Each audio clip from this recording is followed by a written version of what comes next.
아, 또 이선미 리더님께서 소개를 너무 과분하게 해주셔가지고 또 즐겁게 시작할 수 있을 것 같습니다.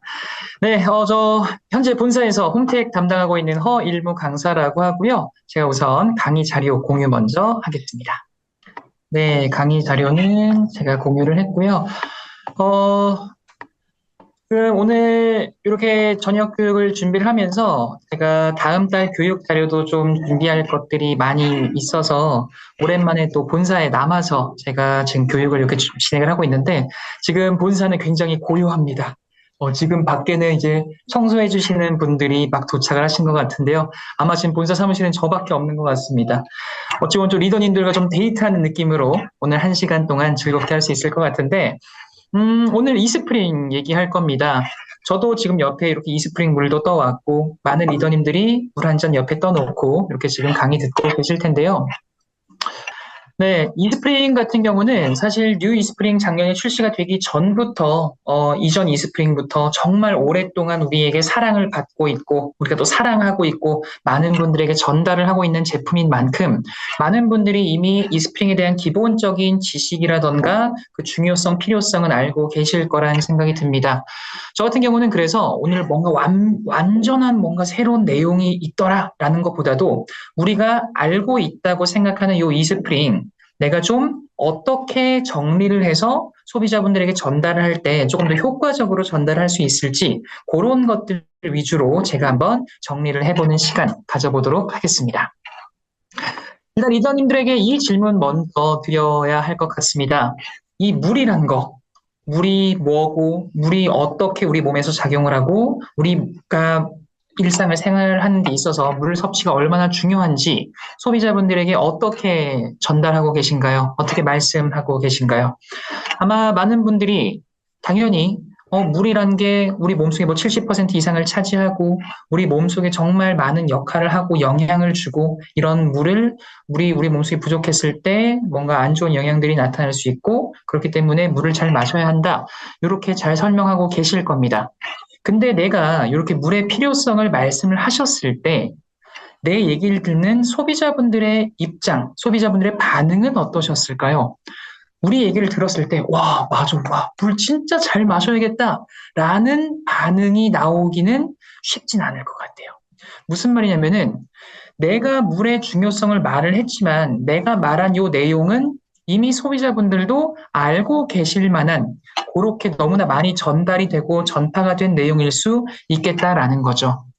그래서 우리가 이 정수기를 전달함에 있어서 물의 필요성을 꼭 전달은 하고 소개는 해야 하는데 조금 더 끌릴 만한 그런 내용을 어떻게 전달할 수 있을까를 제가 좀 고민을 해봤습니다. 그래서 요거를 저는 요 내용을 한번 준비를 해봤거든요. 바로 미세먼지입니다. 미세먼지, 정수기 얘기를 하는데 미세먼지 얘기를 왜 하지? 네. 우리가 미세먼지는 공기청정기에서 본격적으로 다루는 주제이기도 하죠. 근데 이제 앞으로 정수기 얘기하실 때도 미세먼지 얘기 하시면 좋을 것 같습니다. 왜냐면요. 지금 화면에서 보시는 것처럼 우리나라는 이제 OECD에 속해 있는 국가이죠. 이 OECD 속한 국가들 중에 연평균 미세먼지 농도 수치가 가장 안 좋은 나라 1위로 안타깝게도 한국이 선정이 됐습니다. 그만큼 어찌 보면 우리는 봄, 여름, 가을, 겨울 할 것 없이 사계절 내내 다른 나라 대비 미세먼지가 좀 안 좋은 상황에서 살아가고 있다라는 거죠. 근데 지금같이 따뜻한 5월, 뭐 지난달, 지지난달부터 해서 3월부터 5월 우리가 흔히 봄철이라고 부르는 이 계절에는요. 날씨가 따뜻하고 뭔가 가정의 달도 껴있고 뭔가 각종 행사들도 있다 보니까 다른 계절보다 야외 활동도 많아지는 시기이기도 합니다. 제가 어떤 말씀 드릴지 약간 감이 오시죠? 이미 우리나라는 사계절 내내 미세먼지에서 자유롭지 못한 나라인데 지금 우리가 지내고 있는 요 계절, 특히나 3월, 4월, 5월 요 계절은 일상생활 대비 야외 활동이 더 많아지는 계절이더라. 다르게 말하면 평소보다 미세먼지 흡입의 양이 더 많아질 수밖에 없는 그런 계절이다라는 겁니다. 이렇게 미세먼지 흡입이 많아지면요. 성인뿐만 아니라 어린 아이들일수록 더 많은 영향을 끼친다라는 건 많이들 알고 계실 텐데요. 학생 자녀를 둔 부모님 리더님들에게 조금 더 흥미가 있는 그런 얘기가 될 것 같습니다. 우리 학생 자녀분들 공부 누구나 잘했으면 하는 마음 갖고 계실 겁니다. 그렇기 때문에 공부 열심히 하라고 뭐 좋은 책상, 좋은 의자, 아니면 좋은 영양제 등등등 정말 많은 지원과 노력을 해주고 계실 텐데 나도 모르는 사이에 우리 아이가 미세먼지에 많이 노출이 될 경우에 학업 성적이 실제로 떨어질 수도 있다라는 작년 논문 결과, 굉장히 최신 논문을 제가 찾아와 봤는데요. 실제로 2024년 논문 결과에 따르면은 이 초미세먼지 농도가 1 마이크로그램씩 증가할 때마다 학생들의 이 수학 점수와 이런 표준 편차가 하락을 한다라는 연구 결과가 발표가 되기도 했습니다. 그렇기 때문에 우리는 단순히 아이들에게 여러 가지 지원을 해주고 케어를 해주는 데 있어서 이런 미세먼지 관리도 잘 해줘야 한다라는 걸 생각을 해볼 수 있겠는데요.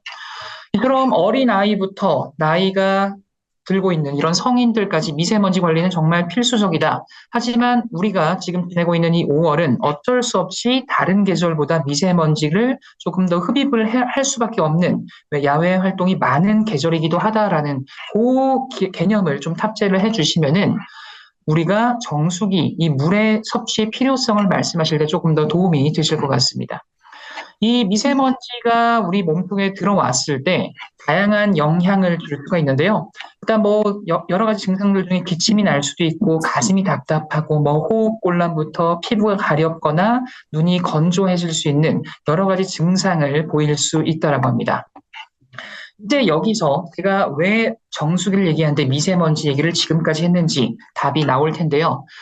우리도 모르는 사이에 흡입했던 이 미세먼지 실내에서 생활하는 동안은 다행히도 공기청정기라는 요 제품이 관리를 잘 해줄 겁니다.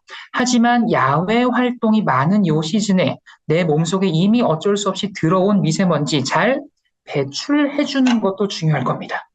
그렇기 때문에 우리 몸속에 들어온 미세먼지를 잘 배출해주는 그런 활동도 중요하다고 말씀드릴 수가 있겠는데요. 미세먼지 배출에 도움이 되는 첫 번째, 해조류 섭취가 도움이 된다고 합니다. 미역이나 김 같은 이런 해조류 안에는요, 비타민 K가 풍부하게 들어있어서요, 우리 몸속에 있는 독소 성분을 배출하는 데 도움을 줄 수 있다라고 하고요. 그리고 아마 오늘도 잘 챙겨 드셨을 것 같습니다. 오메가3 섭취도 미세먼지가 우리 몸속에서 배출이 되는데 도움을 줄 수가 있다라고 합니다. 기도염증을 완화시켜서 폐 질환의 증상을 개선시킬 수 있는 역할을 하고요. 그리고 녹차를 섭취를 해주시는 것도 우리 몸속에 있는 미세먼지를 배출하는 데 도움이 될 수 있다라고 합니다. 녹차 안에 있는 이 타닌 성분이 그 중금속을 배출하는 데 도움을 주는 역할을 하기 때문이고요. 마지막으로 가장 기본적이고 가장 쉬우면서도 가장 중요하다라고 할 수 있는 물 섭취입니다. 앞선 위에 세 가지, 나는 뭐 해조류 별로 안 좋아해요. 저희 집에 오메가3가 없어요. 또 녹차도 없는데 괜찮아요. 물만 잘 드셔주셔도 우리가 이처럼 야외 활동이 많은 시즌에 걱정 없이 우리 몸속에 있는 미세먼지 잘 배출해 줄 수 있다라고 말씀드릴 수 있겠습니다.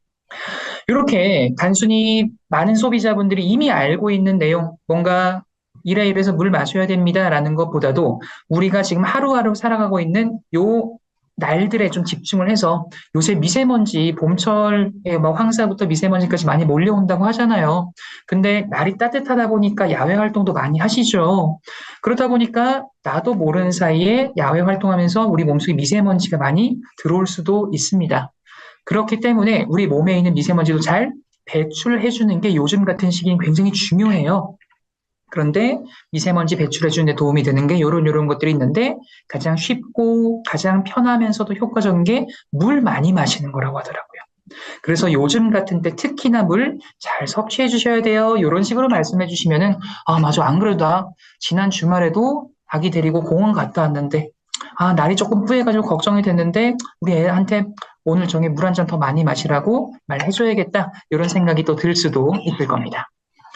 이처럼 이 물을 많이 마셔야 한다. 많은 분들이 알고 계시는 이 내용 조금 더 구체적인 과학적 근거도 제가 조사를 해와 봤습니다.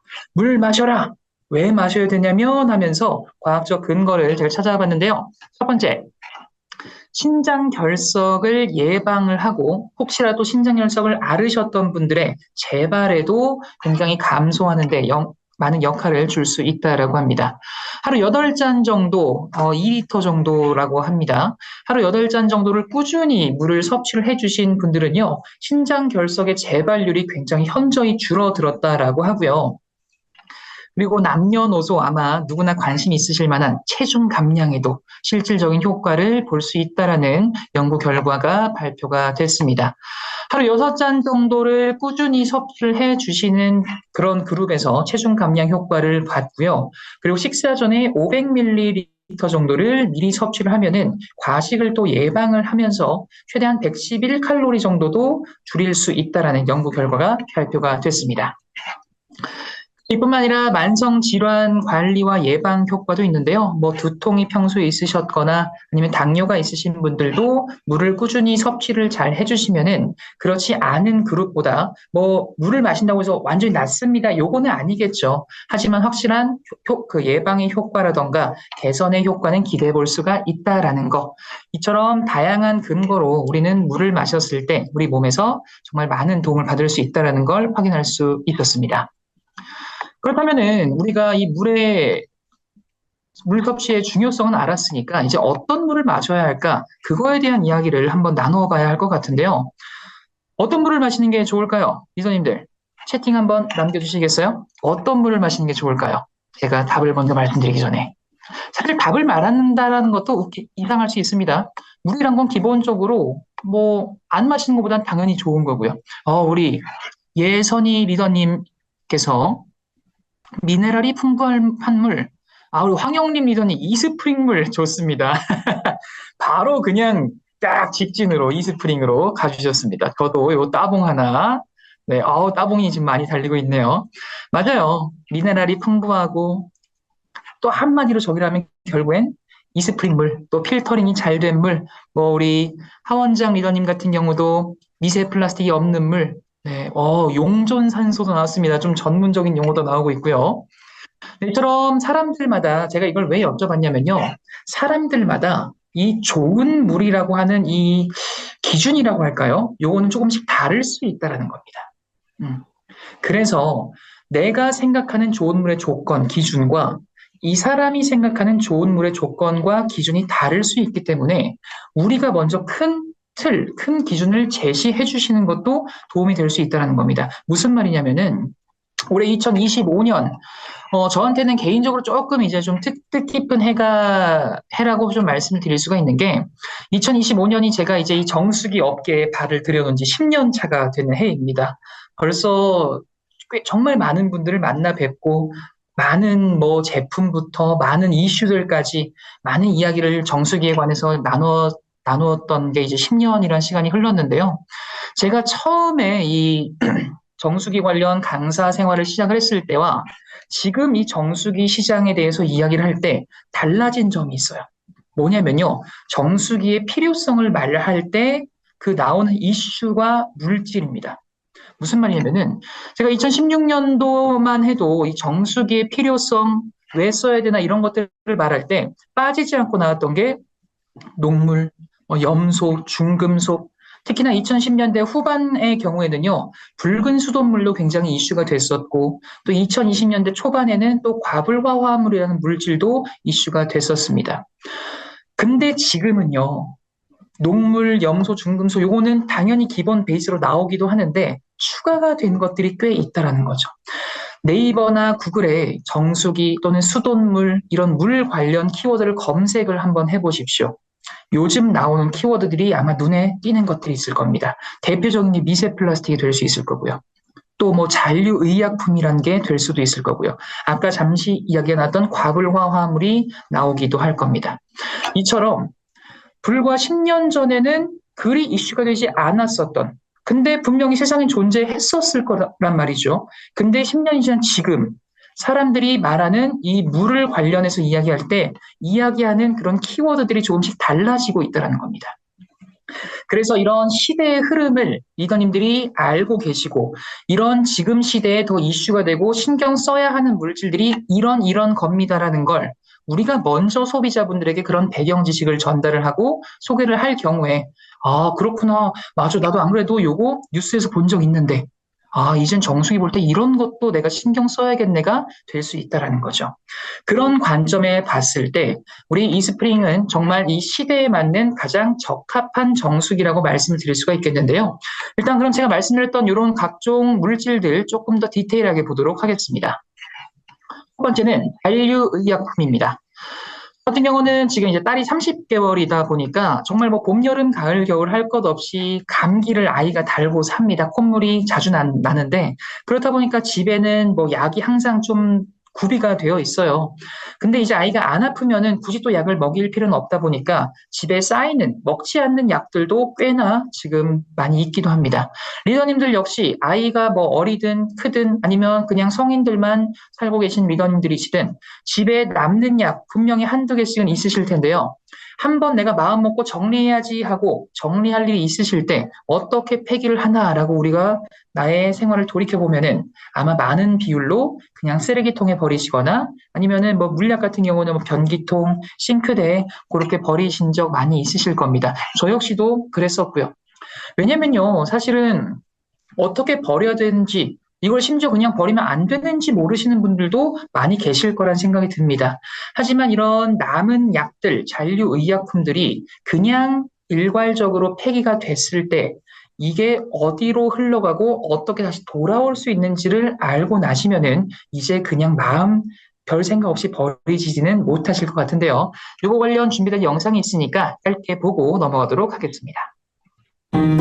먹다 남은 약을 함부로 버리면 결국 우리 입으로 돌아온대요. 약 어떻게 버리세요? 쓰레기통에 버리는 거. 그러니까 일반 알약 같은 경우에는 쓰레기 봉투에서 폐기를 하고요. 안약 같은 경우에는 그냥 통 있는 그대로 그냥 일반적으로 폐기를 합니다. 약을 쓰레기통, 하수구, 변기통에 그냥 버리는 사람이 절반 이상이래요. 이렇게 버려진 약은 수질과 토양을 오염시키고 생태계를 교란하기까지 한대요. 약이 강물로 흘러들어가 식수를 오염시키고 결국 우리가 마실 물로 돌아오는 거죠. 하천, 토양 등에 사는 미생물은 항생제에 노출되면서 내성이 강해지고 어떤 항생제에도 죽지 않는 슈퍼박테리아까지 생겨요. 이게 끝이 아니에요. 버려진 약이 생태계를 교란해 물고기 기형을 유발하기도 하는데 강이나 바다에 버려진 항우울제, 피임약 때문에 수컷 민물고기 20%가 트랜스젠더나 암수 두 가지 형질이 혼합되어 나타나는 간성이 됐다는 영국 대학의 연구 결과까지 있어요. 그러다 보니 알을 낳는 수컷까지 생겼대요. 그럼 남은 약을 어떻게 버려야 할까요? 약품을 산 약국에다가 다시 반환 조치를 하시는 게 가장 좋은 방법입니다. 알약뿐 아니라 물약이나 연고도 그냥 버리면 안 되고 꼭 수거함에 넣어주셔야 해요. 물고기야 미안해. 네, 지금 보신 것처럼 거의 55%, 그러니까 2명 중에 1명은 약을 그냥 일반 쓰레기통에 버린다라고 볼 수 있다라는 거죠. 그래도 저는 조금 다르게 봤었던 게 다행히도 2명 중에 1명은 제대로 버리고 있다는 얘기로도 우리가 생각할 수 있겠습니다. 즉, 나는 그래도 잘 버리고 있어 라고 생각이 드시는 분들은 내가 2명 중에 1명 잘 버리는 그룹에 속해 있었구나. 나는 이거 잘 몰랐었어. 그냥 쓰레기통에 버렸었어. 하시는 분은 나머지 50%에 속하는 분이겠죠. 그럼 나만 잘 버려도 이 잘 버리시는 분들의 비율이 훨씬 높아질 수 있다는 생각이 듭니다. 그래서 저 같은 경우도 지난주에 이제 집에 있던 약을 다 모아서 집 근처 약국에 가서 그 폐기통에다가 버리고 왔었는데 이게 사실은 귀찮을 수 있어요. 귀찮은 작업도 맞고요. 하지만 내가 나의 건강을 위해서 뭔가 운동도 하고 각종 영양제도 잘 챙겨 드시는 것처럼 내 건강이 그냥 챙겨지는 게 아니잖아요. 노력이 필요한 만큼 우리가 살아가는 이 환경, 결국에 나한테 돌아오는 이러한 것들도 역시 나의 조금의 노력이 있다면은 훨씬 더 내가 안심하고 살아갈 수 있는 그런 환경이 되지 않을까라는 생각이 듭니다. 하지만 이런 것들이 이미 어느 정도 많이 또 좀 누적이 되기도 했던 것 같습니다. 이미 전 세계 모든 강이 약물의 잔류물로 오염이 됐다라는 연구 결과도 발표가 되기도 했는데요. 그렇기 때문에 우리가 지금에서라도 조금씩 실천을 해주신다면은 훨씬 더 나은 세상을 만들 수 있을 거라는 생각이 듭니다. 이런 잔류의약품뿐만 아니라 과불화 화합물이라고 하는 물질도 우리는 신경을 써야 할 것 같은데요. 지금 그림으로 나와 있는 건 팝콘의 그 종이. 우리가 종이라는 건 기본적으로 뭔가 액체, 물이 담기면은 젖어야 정상인데 종이컵도 팝콘에 그런 기름이 묻어도 뭔가 찢어지지 않죠. 결국엔 코팅이 되어 있더라는 거고 카페트부터 후라이팬 그리고 방수, 고기능 방수, 의류까지 우리의 일상생활에 굉장히 많은 편리함과 도움을 주는 이런 과불화 화합물이라는 게 이게 우리 몸속으로 들어왔을 때 이게 환경으로 다시 분해가 되지 않고 떨어졌을 때는 역시나 우리 몸속에 굉장히 안 좋은 영향을 끼칠 수가 있다라고 많이들 알고 계실 겁니다. 특히나 PFOA, PFOA라고도 불리기도 하고요. PFOS, PFOS라고도 불리는 이 물질은 국제암연구소에서 1군, 2군 발암물질로 지정을 했을 정도로 실질적으로 우리의 몸에 안 좋은 악영향을 끼칠 수 있는 그런 물질이기도 하고요. 그래서 이런 과불화 화합물도 우리의 주변에 있는 경우에 정말 잘 관리를 해주셔야 하는데요. 이것도 최근 뉴스가 있어서 작년 뉴스를 한번 제가 스크랩을 해왔으니까 한번 보도록 하겠습니다. 1군 발암 물질인 과불화 화합물이 수산물과 산모 모유에서까지 검출됐다는 내용 저희가 그동안 전해드렸습니다. 이게 사용이 금지된 물질인데 낙동강 같은 우리 하천에서도 여전히 검출되고 있는 걸로 드러났습니다. 장세만 환경 전문 기자가 단독 취재했습니다.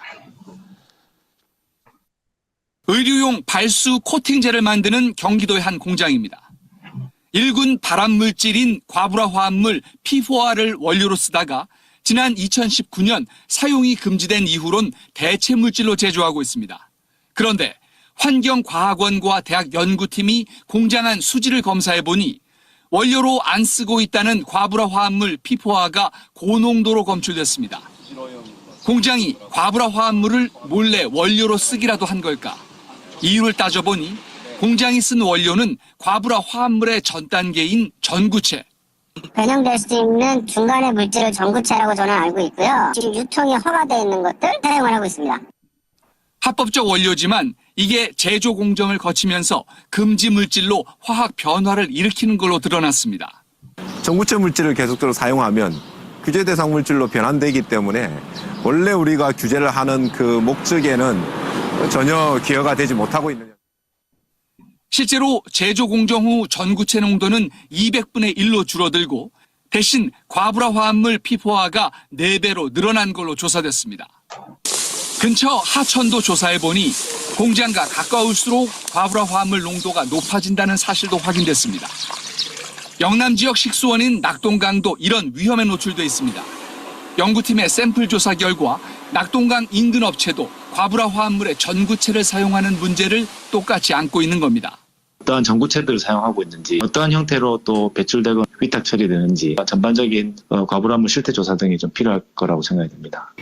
낙동강 유역에선 지난 2020년부터 과불화 화합물에 대한 정기 측정이 이루어지고 있는데 PFOA 농도는 4년째 떨어지긴커녕 오히려 검출 빈도가 늘고 있습니다. SBS 장세만입니다.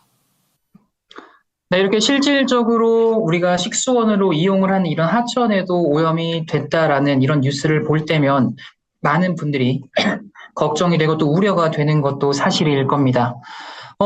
이 과불화 화합물 문제는 우리나라뿐만 아니라 미국에서도 굉장히 이슈가 되고 있습니다. 지금 요 미국 지도를 보시면요, 하늘 색깔도 있고 파란 색깔도 있죠. 요걸 간단하게 좀 설명을 해드리면은 하늘 색깔에 좀 집중을 해주시면 됩니다. 여기 지금 뭐라고 적혀 있냐? 드링킹 워터라고 해서 이제 식수겠죠, 식수.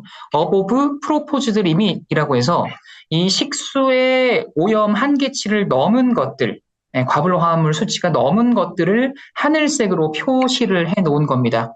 지금 보시면 아시겠지만 미국의 주요 대도시들이 모여있는 서부부터 동부는 굉장히 지금 하늘색으로 꽉 차 있는 걸 볼 수 있으시죠. 그만큼 이미 미국 내 하천도 과불화 화합물이 오염 농도가 꽤나 높다라는 것도 보실 수 있을 거고요. 실제로 그래서 이 미국은요, 국내보다 과불화 화합물의 이 기준 자체가, 측정 기준 자체가 더 엄격하고 더 많습니다. 이뿐만 아니라 국내에서도요, 국내 미군 기지들이 있죠. 미군 기지들 주변의 하천에서 과불화 화합물 농도 수치가 평소보다 더 높게 나왔다는 연구 결과, 올해 연구 결과도 발표가 되기도 했습니다. 이처럼 우리 주변에서 생활하고 있는, 볼 수 있는 이런 하천, 강들에서도 우리가 마냥 안심하고는 그냥 살아가기는 좀 어렵다라고도 말씀을 드릴 수가 있겠는데요. 그래서 앞서서 말씀드렸던 이 물을 마셔야 되는 필요성, 그리고 이제 어떤 물을 마셔야 할까? 단순히 이제 녹물, 염소, 중금속 이런 것들은 어찌 보면 당연한 거고, 요즘 시대에 맞는, 요즘 시대에 이슈가 되는 것들을 얼마나 잘 내가 안심하고 마실 수 있냐가 좋은 정수기가 아닐까라고 말씀드릴 수 있겠는데요. 그 면에 있어서 우리 이스프링은 정말 안심하고 괜찮게 드실 수 있다라고 말씀드릴 수 있겠습니다. 미세 플라스틱 99% 제거되고요. 과불화 화합물 NSF 인증 전 항목 인증 7종 받았습니다. 그리고 잔류의약품도 19종이나 여과를 받았다라는 성능 검증까지 받았고요. 각각의 기능들이 어떻게 인증을 받은 건지 조금 더 들여다보도록 하겠습니다. 네, 우리 이스프링을 많이들 잘 소개하고 계실 텐데 오늘은 제가 이걸 키워드로 정리를 한번 해봤습니다. 이스프링이 갖고 있는 각종 장점들을 이 키워드를 잘 기억을 하셔서 소비자분들에게 전달하실 때도 꼭 활용을 해보시면 좋을 것 같고요. 신선, 깨끗, 안심, 그리고 편리라는 이 네 가지 키워드로 정리를 해봤는데 각각의 키워드를 한번 보도록 하겠습니다. 첫 번째, 신선입니다. 특히나 이제 곧 있으면 뭐 다음 달은 6월이고 벌써 여름이 다가올 그런 계절을 앞두고 있기도 한데요. 이런 물의 신선함은 더워질수록 훨씬 더 중요하다고 말씀드릴 수 있겠습니다. 리더님들 슈퍼 가서 우유 구매하실 때 앞에 있는 거 갖고 오세요? 뒤에 있는 거 갖고 오세요? 아마 뒤에 있는 거 저도 갖고 옵니다. 왜냐? 유통기한 길게 남은 것들, 다시 말하면 아직 우유 뜬 지 얼마 안 된 것들, 즉 신선한 우유를 나도 모르게 꺼내고 있었다는 거죠. 그렇기 때문에 서울우유에서는요, 이런 소비자들의 심리를 잘 파악을 해서 우유의 유통기한만 표시하는 게 아니라 제조일자까지 얼마나 신선한지 표시를 하고 있죠. 우리가 물보다 덜 자주 마시는 우유를 구매를 할 때도 이 신선함을 이렇게 따지고 있는데 매일매일 심지어 지금도 마시고 있는 이 물을 드실 때는 얼마나 신선한지 더 따져보셔야 할 겁니다. 그런 면에 있어서 우리 이스프링은 이보다 더 신선할 수 없는 방식으로 정수를 하고 있죠. 바로 내가 물이 필요할 때 레버를 돌리는 순간 정수를 하는 직수 방식이기 때문입니다. 그렇기 때문에 신선함이 얼마나 신선할까에 대해서는 걱정하실 필요가 없다. 왜냐? 바로 걸러주니까. 거기다가 단순히 물을 마실 때만 사용을 하는 게 아니라 다양한 활용처까지 우리가 활용할 수 있기 때문에 그것에 대한 장점도 굉장히 큰데요. 무슨 말이냐면요. 정수기를 쓰시는 분들, 단순히 마시는 물로만 드시는 분들 많이 안 계실 겁니다. 요리를 하실 때, 뭐 과일을 씻을 때, 라면 끓일 때, 국 끓일 때, 쌀 씻을 때도 마찬가지고요. 이처럼 우리 일상생활에서 굉장히 다양하게 물이 사용이 되고 있기 때문에 이런 다양한 사용처에서도 무리 없이 굉장히 편하게 쓸 수 있는 유효 정수량을 갖고 있기 때문인데요. 유효 정수량, 말 그대로 필터의 성능 저하 없이 이 정수기가 어느 정도까지 물을 취수할 수 있는가를 의미를 하는 겁니다. 우리 이스프링의 유효 정수량 몇 리터인지 알고 계시죠? 1년에, 그렇죠. 우리 이선미 대표님 5,000리터 맞습니다. 1년에 5,000리터라는 거는 하루로 환산을 하면 대략 13.6리터 정도의 양을 매일매일 쓸 수 있다는 겁니다.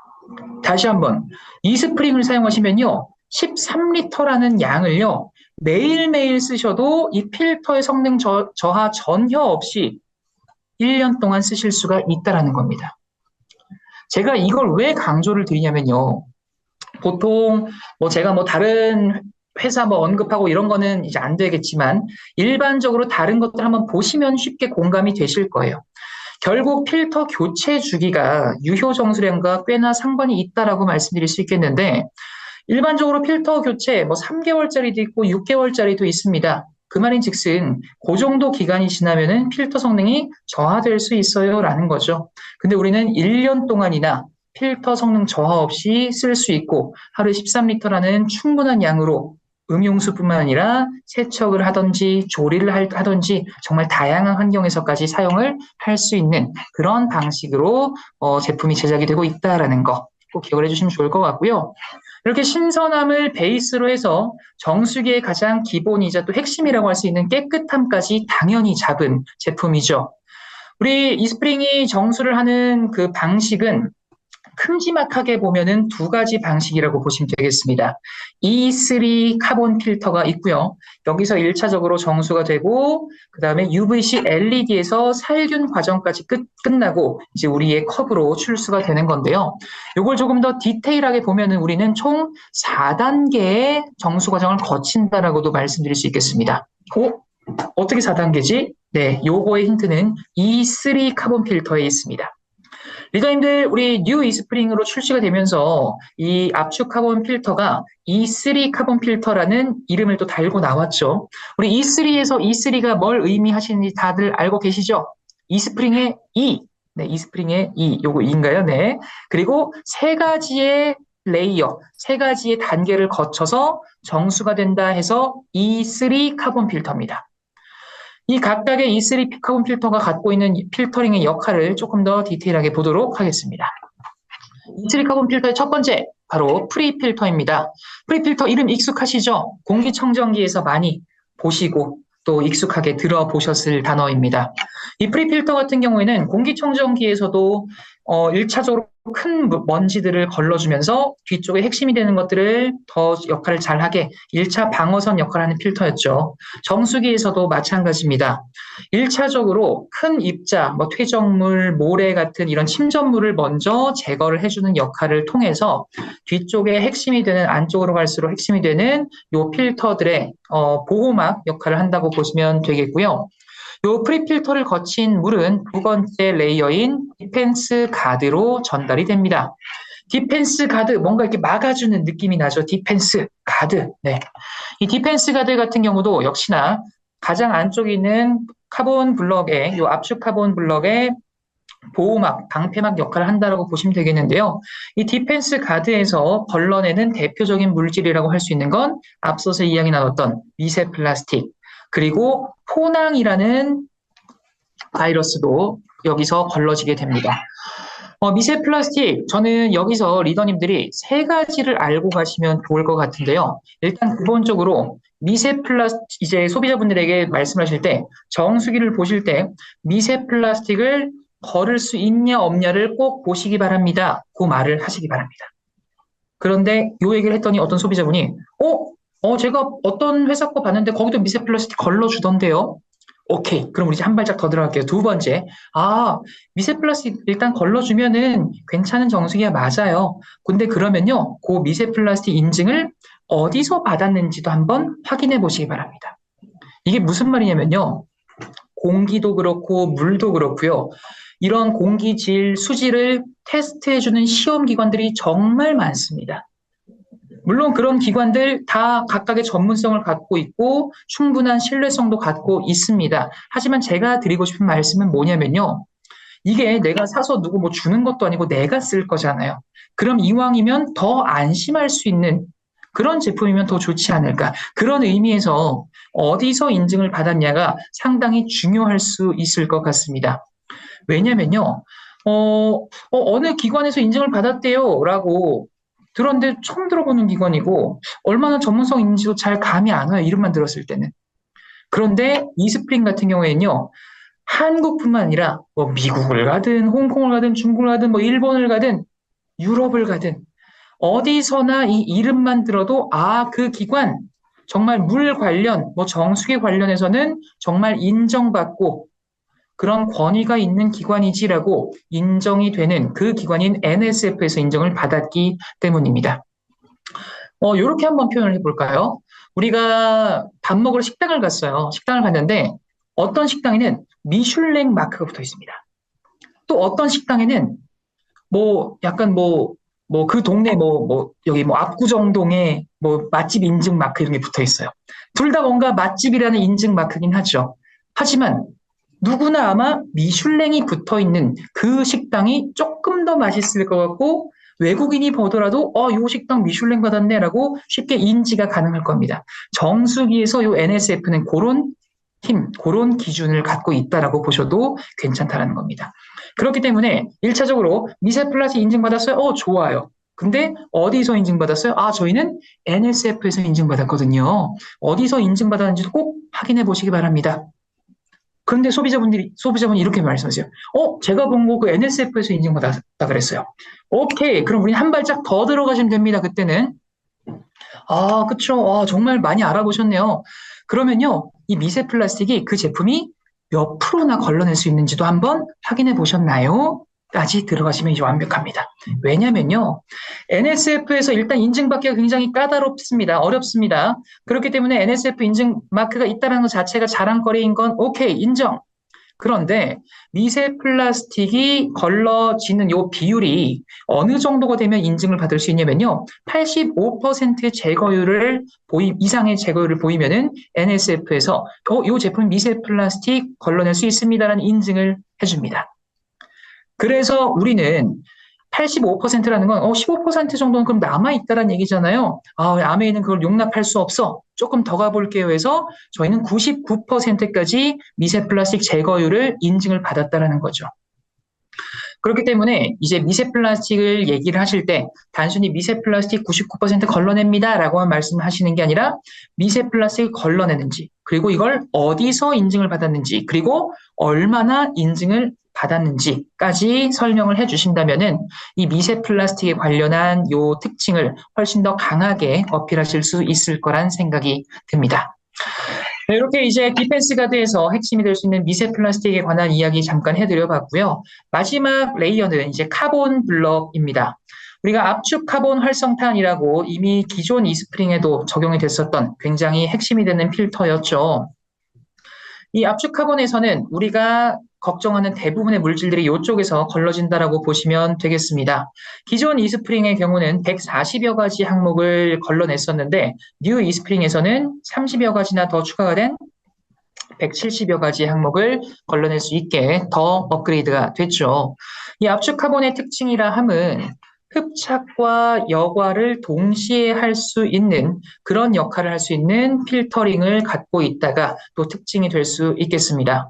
말 그대로 이 여과, 이 필터 구멍보다 큰 것들은 기본적으로 물리적으로 걸러지고 그 다음에 필터 구멍보다 혹시라도 작은 것들은 또 활성탄의 역할, 영향에 의해 성질에 의해서 잡히는 식으로 해서 우리 몸속에 필요한 미네랄은 통과가 되지만 오염물질들은 걸러낼 수 있는 그런 역할을 할 수 있게 탄생을 했다라는 거죠. 그래서 이런 이 압축 카본 필터에서 걸러지는 대표적인 것들은 앞서서 우리가 요즘 시대에 많이 이슈가 된다 그랬던 이 잔류의약품이 대표적으로 걸러진다라고 보시면 되겠습니다. 사실 의약 물질들은 이름들이 좀 어렵죠. 지금 나와 있는 것도 설파메라진, 설파메타진 등등 나와 있는데 이런 이름을 하나하나 다 외우시면 좋겠지만 조금 어려우시면 굳이 안 외우셔도 되겠고요. 앞에 설파가 들어가면요, 붙으면은 항생제 성분을 뜻한다고 보시면 되겠습니다. 이스프링은 이런 잔류의약 물질도 우리가 좀 더 안심하고 마실 수 있게 다 제거가 되구나. 그런 정도만 기억을 하셔도 충분하고요. 그리고 아까 말씀드렸던 과불화 화합물에서도 자신 있게 소개를 드릴 수가 있습니다. 기존 이스프링에서도 이미 과불화 화합물은 걸러지고 있었습니다. 기존 이스프링에서 걸러졌던 항목은 PFOA, PFOS 이 두 가지 항목이었는데요. 뉴 이스프링에서는 5가지가 추가된 총 7종에 대한 과불화합물 인증을 받았습니다. 그러면 기존 이스프링에서는 왜 5가지 인증이 없었나요? 네. 왜냐면요, NSF에서 그 당시 출시됐을 때는 인증하고 있는 게 2가지 항목밖에 없었어요. 네. 지금은 NSF에서 과불화 화합물을 인증하는 게 총 7종, 7가지를 인증을 하고 있기 때문에 새롭게 출시된 이스프링은 요 전 7종을 인증을 받았다라는 것까지 확인을 하시면 되겠습니다. 이렇게 물리적인 필터링 역할을 하는 것들을 거쳐서 우리 컵으로 바로 물이 나오는 게 아니라 마지막에는 UVC 파장을 이용한 살균 작업까지 완벽하게 거치고 우리가 마시는 컵으로 물이 출수가 되죠. 이 UVC, 기존 UVC 램프에서 한 단계 더 진화를 했습니다. 바로 UVC LED로 변경이 된 건데요. UVC LED로 진화가 되면서 박테리아는 99.9999% 그리고 바이러스는 99.99%나 살균을 할 수 있을 정도로 완벽에 가까운 살균력을 갖고 있다라고 말씀드릴 수 있겠습니다. 이럴 수 있었던 이유는요. UVC 안에서도 그 파장의 숫자는 조금씩 다를 수 있습니다. UVC 파장이 기본적으로 살균력이 좋은 파장이긴 하지만 그 안에서도 살균력이 가장 강하다고 할 수 있는 그 파장은요, 265 나노미터의 구간에서 살균력이 가장 좋다고 알려져 있습니다. 그리고 우리 이스프링은 265에서 269 나노미터 정도의 구간에서 UVC LED 파장이 나오기 때문에 살균력에 있어서도 훨씬 더 강력한 효과를 볼 수가 있다는 거죠. 이렇게 살균력만 갖고 있는 게 아니라 기존 램프 대비 자연 환경적인 면도, 에너지 효율적인 면도 굉장히 많은 개선이 들어갔는데요. 일단 에너지가 기존 램프보다 25% 정도 절약을 할 수 있고, 요게 또 한 번 사용을 하면은 최대 10년까지 사용을 할 수가 있습니다. 그래서 이번 뉴 이스프링을 보시면은 기존 이스프링 같은 경우에는 카본 필터와 요 UVC가 함께 결합이 되어 있는 필터 형태였죠. 근데 뉴 이스프링 같은 경우에는 E3 카본 필터가 따로 있고 UVC LED가 따로 있습니다. 그 이유는 UVC LED는 한 번 설치하면 최대 10년 동안 쓸 수 있기 때문에 굳이 교체를 하고 우리가 볼 일이 없기 때문입니다.